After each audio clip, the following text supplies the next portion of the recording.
ආයුබෝවන් ජීවිතය කියන්නේ අපි බලාපොරොත්තු වෙන දේවල් සහ අපිට උරුම වෙන දේවල් අතර තියෙන අමුතුම අරගලයක්.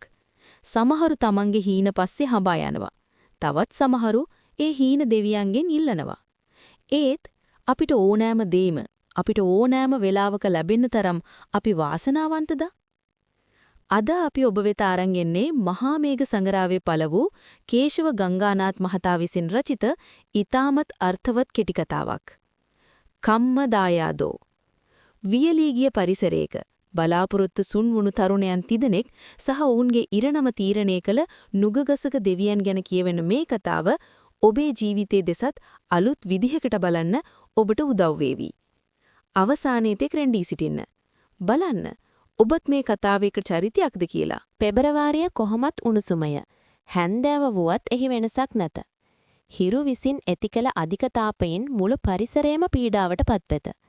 චෝදිගාන් ජනපදයේ උතුරු මායිම ලෙසින් ගලා බසින ගංගාව පවා ගම් පතුල දෙසට හැකිලී ඇත්තේ ජනපදිකයන්ගේ කිසිදා නොපිරෙන කුසවල්මිනි. ගම් ඉස්මත්තේ ඉපල් නැගෙන කල හැලී ගිය ගස්වල වියලි කෝටු සම නිසාවෙන් නොවැටී පවතින ජනපදිකයන්ගේ ඉලයට සිහි කරන්නේය. කුස පුරවා ගැනීමට පළවැල තබා ගස්වල දළුවත් නොවූයෙන්ම වඳුරු රංචුවලද කෝලාහල අධිකය. හරියටම මිනිසුන් අතරමෙනි. හැමෝටම මහ නරක කාලයකි. වැඩිහිටියෝ හූල්ලති. තරුණ පරම්පරාව අත්දික් කරන්නේ ආණ්ඩුව දෙසටය. කිසිවක් නොවැටහෙන පොඩියුන් දැනෙන කුසගින්න අමාරුවෙන් ඉවසන්නට පුරුදු වෙමින් සිටිති. ගම් යූරේ තැනක වූ යොවුන් නුගගස යට නාන තොටුපලකි. එහෙත් ජනපදිකයන් එහි පැමිණියේ කලාතුරකිනි. කරුණු දෙකක් ඊට බලපෑවේය. පළමුවැන්න භූතවැයික්‍ය කීව නමින් හැඳින් වූ එම කොටස ගමේ කසිප්පු පෙරන්නන්ගේ රාජධානියව පැවතිනි. දෙවැන්න නුගය සම්බන්ධයෙන් ඔවුන් විසින් පතුරවා තිබූ ලොමු දැහැගෙන්වෙන ව්‍යාජ ප්‍රචාරයි. නඩු නැති වැයික්‍ය ලෙසින්ද හැඳින් වූ එම කොටස ඇත්තෙන්ම ජනපදයේ අමුතුම කොටසයි. තැම්බෙන ඒවා අතර ඇට්ටකුණාටු විච්ච මූණැටද නෙතුවා නොවේ. අමර, ගංගු, කෝලි තිදෙනා ගමේ ඇට්ටර තරුණ පිරිසට අයත් වූයෙන් ඔවුන්ට මේ අවනීතිය බලපෑවේ නැත. ඔහු තිදෙනාම දවසේ හැන්දෑව නුගගසයට ඔවුන් විසින්ම තැනූ ලෑලි බංකුව මට ගෙවා දෙමුවේ කිසිදු බාධාවකින් තොරවය. ඇත්තෙන්ම ඔවුන්ගේ ඇට්ටර බව අතීතයට අයිති දෙයකි. සැබවින්ම ඔවුන් නියෝජනය කරන්නේ සමස්ත තරුණ ප්‍රජාවේම අපේක්ෂා භංගත්වයේ මිස අන් කිසිවක් නොවිනි. එක පන්තියේ ඉගෙනගත් ඔහු සමාන ප්‍රතිඵල ලබා විභාගය සමත් වූාහුය. අමර් මිටිය මහතය. ඔහුගේ ලෝකයේ වීරයා වූයේ සිනමා නළු අමිතාබ් බච්චන්ය. ගංගු උස මහත දෙකින් යුතු පිරිපුන් සිරුරකින් යුතු වූ අතර ඔහුගේ ජීවිතේ වීරයා වූයේ කුලීර රත රියදුරක වූ තම පියාය. කෝලි කෙට්ටු උස සිරුරකට හිමිකම් කියූ අතර ඔහුගේ වීරයා වූයේ විප්ලවයට දිවිදුන් භගත් සිංය.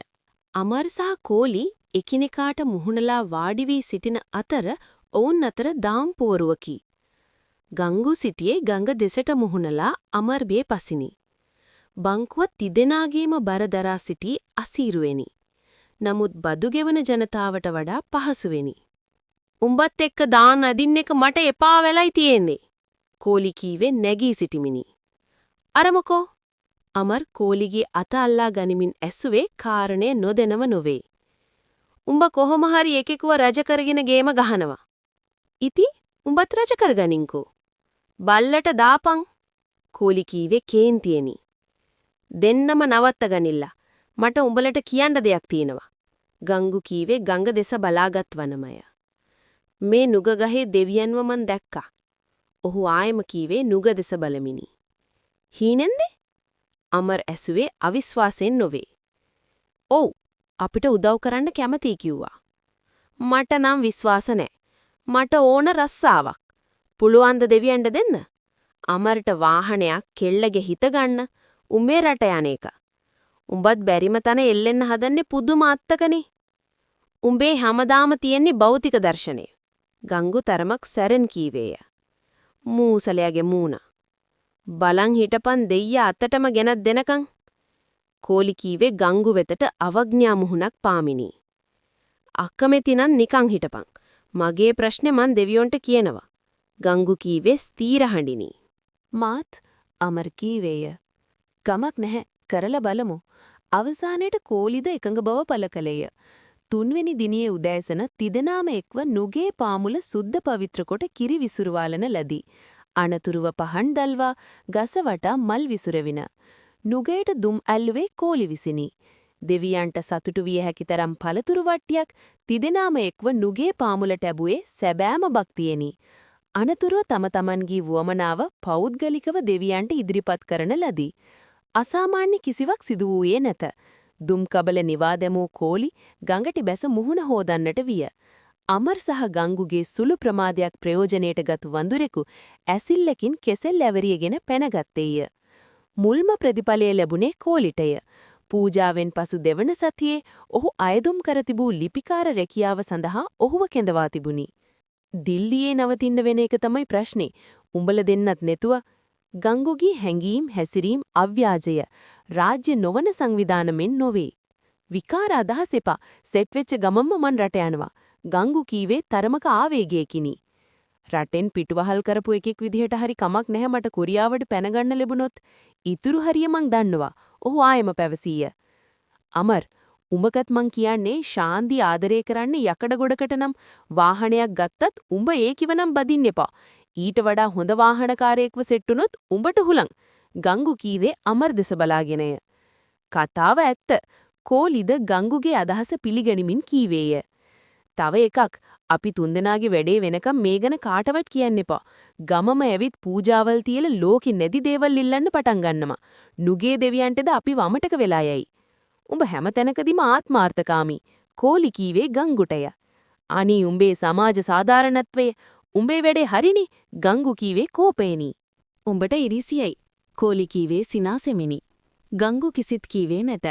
දෙවනි ප්‍රතිඵලය ලැබුණේ අමර්ටය. පූජාවෙන් සති 5කට පසුවය. නමුත් නොසිතූ නොපෙතූ වෙනත් ආකාරයකටය. එයා වැන්දපු පාසල් ගුරුවරියක්. වාහනයක් හොඳ ගෙයක් තියෙනවා. පුතෙක් ඉන්නවා. මහත්යාගේ දෙමව්පියෝ එයාව හදනවා. අමර් ගංගුට කීවේ තීරණයකට නොපැමිණමය. දෙයියෝ දෙන්නේ පුදුම විදිහදනි. රූපයයි වයසයි කොමමද? ගෑණි ලස්සනයි. අවුරුදු 2ක් වැඩි මහල්. කරගනින්. ශාන්ති අවංක කෙල්ලෙක් නෙවෙයි. අනික දෙවියන්ට දෙන්න පුළුවන් විදිහද තමයි දීලා තියෙන්නේ. ගංගු කීවි තරමක් කල්පනා කිරීමෙන් පසුවය. මං කැමති වෙනවා. ඉක්මනට කසාද බඳින්න වෙනවා. අවසානයේට අමර් කීවේ තීරණාත්මකවය. මාස 4ක් ගත වුණේය. ගංගු තනි වී ඇත. රට රස්සාව හරියන පාටක්ද ලෙත. ගෙවුණු කාලය පුරාවට ඔහු 4 වතාවක් නුගේට පූජාද කළේය. දෙවියන්ව දැක්කේ මං. උදව් කරනවා කිව්වේ මට. කරලා නොදුන්නෙත් මගේ වැඩේ. ඔහුගේ සිතිවිලි වචනවලටත් පෙරලිනි. තවත් මාස 2ක් ගතවිනි. කිසිදු වෙනසක් නැත. දංගු තුල කෝපයත්, පලිගැනීමේ සිතුවිලිත් බුරබුරා නැගෙන්නට විය. ඔහු අවසන් වතාවට සිතාගෙන නුගය සෙවණට ගියේ හිස්සතිනි. ඔහේ අරුන් දෙන්නගම වැඩේ කරලා දුන්නා. මගේ වැඩේ අද වෙනතුරු කරලා දුන්නේ නැහැ. ලබන සතිය වෙද්දි මගේ වැඩේ නොවුනොත් චේන්සෝ එකක් ගෙනල්ලා මම ඔහේගේ විමානේ කපලා ගඟට දානවමයි. ගංගුගේ ගෝරනාඩුවට නුගේ සිටි රිලවුද බිය වී වෙනත් ගස්වලට පැන්නාහ. ගංගු ගෙදර ගියේ සතුටකින් නොවේ. රාත්‍රියේ හරියට නින්න ගියේද නැත. පාන්දර අඩනින්දේදී ඔහුට දෙවන වතාවට නුගේ දෙවියන්ව දිස්විනි. ඔබේ ඉල්ලීමත් මට කලින් ඇහුණා. ඔබේ ගෝරනාඩුවත් මං අහගෙන හිටියේ. යමක් ලබන්න ඊට අදාළ පින Taman තුල නැත්නම් දෙවියන්ටවත් උදව් කරන්න බෑ. ඔබේ කර්මය සකස් වෙලා තියෙන්නේ මේ පුලවත් එක්ක හැප්පෙන්න. ඔබ මා වීරිය කරොත් ඔබ දියුණු වේවි. දරුවා මතක තියාගනින් අදාළ සැපය ලබන්න ඊට අදාළ පින ඕන කියලයි. පැවසූ දෙවියන් නොබෙනී ගියේය. රාත්‍රියේ ඉතිරි කාලයේ ගංගු නිදිවර්ජිතව කල්පනා කරන්නට වූයේ දේවභාෂිතය ගණය. නිමි. ගංගු තනිවිය.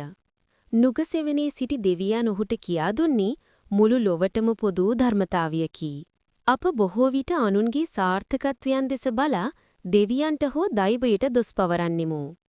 නමුත් කම්ම දායාදෝ යනුවෙන් බුදුදහම උගන්වන්නේ අප සැම අපේම කර්මයේ දායාදිය කරගත් පිරිසක් බවයි. අතීතයේ කළ පිනට වඩා වර්තමානයේ අප කරන වීර්යය ජීවිතය ජය ගැනීමට අත්‍යවශ්‍ය වේ. ගංගුටමින් සමහර විට ඔබටත් හිමි වී ඇත්තේ මේ පොළවත් සමග හැප්පී ජය ගන්නා ඉරණම විය හැකියි. එම නිසා අනුන් දෙස බලා සුසුම්ලන්නවා වෙනුවත Taman සතු වීරයෙන් ජීවිතය දිනන්නට අදම අදිටන් කරගන්න. මෙම හරවත් නිර්මාණය ඔබ වෙත ගෙනාවේ මහා මේඝ සගරාව සහ කේශව ගංගානාත් මහතාගේ රචනයක් ඇසුරිනි. මෙම කතාව ගැන ඔබේ අදහස කුමක්ද? ඔබත් ගංගුවැනි අත්දැකීම්වලට මුහුණ දී තිබේද? පහලින් කමෙන්ට් එකක් දමන්න.